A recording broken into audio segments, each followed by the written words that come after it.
शुरुआत इसी बात से करते हैं कि बहुत खुशी हुई थी ये खबर पढ़कर कि नीतीश कुमार ने बैठक में ये कहा है कि राज्य में कानून व्यवस्था अगर सही से नहीं चलेगा तो छोटे अधिकारियों को ही नहीं बल्कि बड़े अधिकारियों को भी इसका फलसफा भोगना पड़ेगा। लेकिन पता है नीतीश जी उसके बाद क्या पढ़े? उसके बाद पढ़े कि दरभंगा में दिन में 10:30 बजे एक सोने की दुकान से 7 करोड़ की चोरी हो गई।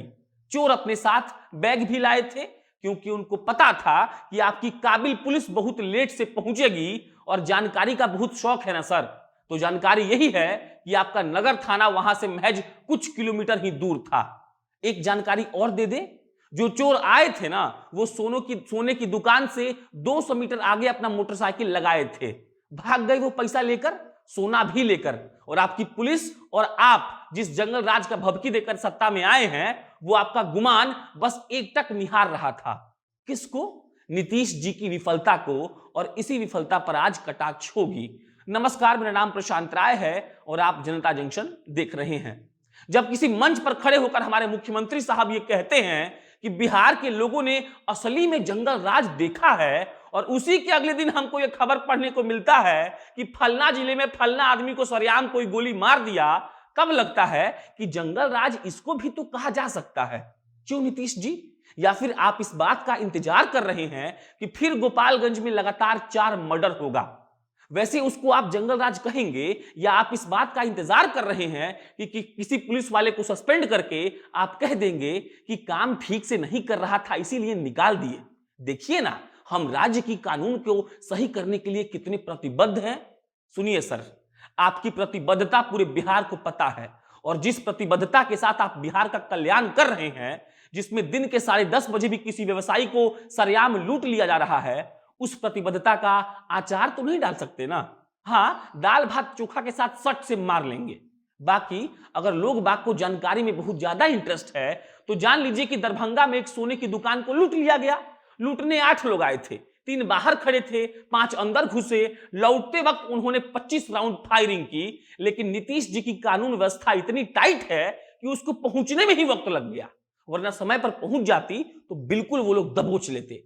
पुलिस वालों ने आश्वासन दिया है कि चोर पकड़ा भी जाएगा, सब सामान का गारंटी बस नहीं है, काहे कि उसमें भी तो हिस्सा लगेगा ना, पहुंचाना होता है, क्या करिएगा। अब दूसरा, सुनने में आ रहा है कि मध्य प्रदेश और राजस्थान के पंचायत चुनाव की तरह अब बिहार में भी पार्टी के हिसाब से पंचायत का चुनाव होगा। माने कि भाजपा, कांग्रेस, राजद, जदयू अपनी पार्टी के सिंबल पर किसी कैंडिडेट को खड़ा करेंगे। हालांकि अभी तक इसका निर्णय नहीं लिया गया है, लेकिन सोचिए अगर ऐसा हो जाए तो क्या होगा। जिसके पास जितना पैसा उसके पास उतना वोट। विधायक और सांसद का एरिया बड़ा होता है, इसीलिए सबको खरीदना मुश्किल है।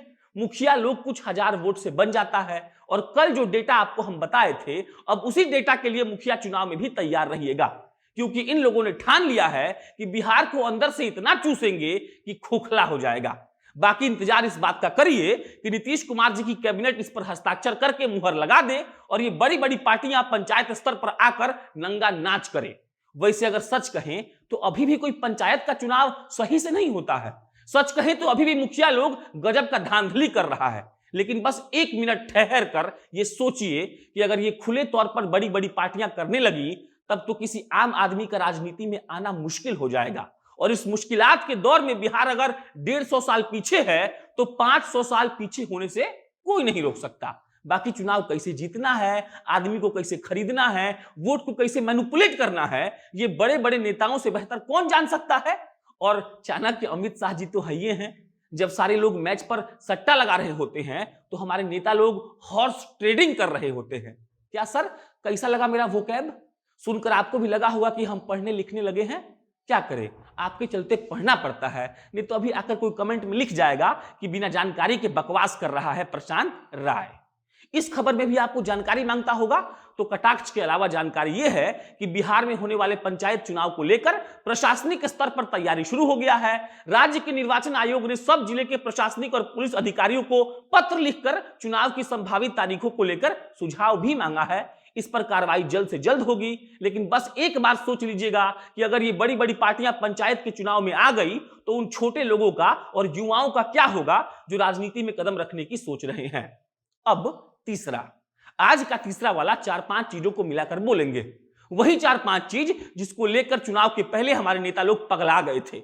लग रहा था मानो घर से पकड़कर किसी को नौकरी दे देंगे। लग रहा था कि सबसे ज्यादा विकास भारत में अगर किसी राज्य का हुआ है तो वो बिहार ही है। लेकिन सिर्फ इतना समझ नहीं आ रहा है कि चुनाव बीत जाने के बाद वो नेता किस बिल में घुस गए। बंगाल और उत्तर प्रदेश में लगने से पहले उनको शर्म भी नहीं आई इस बात की कि जिस बिहार को वो लोग ठग रहे हैं, अब तो ठग चुके हैं, उस बिहार ने ना जाने कितने अलग अलग रूप देखे होंगे। लेकिन हमें मंजूर है ये सब, क्योंकि हमारे स्वास्थ्य मंत्री साहब को 2 मंत्रालय बोनस के तौर पर मिला है। हमारे मुख्यमंत्री साहब अपने पुराने साथियों से मिलकर अपनी राजनीति फिर से पटरी पर लाना चाहते हैं। हमारे कई मंत्री साहब तो इस बात को सोचकर खुश हैं कि अब उनका कोई केस नहीं खुलेगा, और कितने लोगों को इस बात का सबसे ज्यादा फायदा हुआ है कि वो एनडीए में हैं। ये सब चलता रहेगा, चलना भी चाहिए, लेकिन याद रहे जब इतिहास फिर से लिखा जाएगा तो उसमें स्टार पॉइंट में ये जरूर लिखा जाएगा कि एक वक्त जब बिहार बदलाव मांग रहा था, लेकिन इन धूर्त राजनीतिक पार्टियों ने बिहार को बर्बाद करना चुना।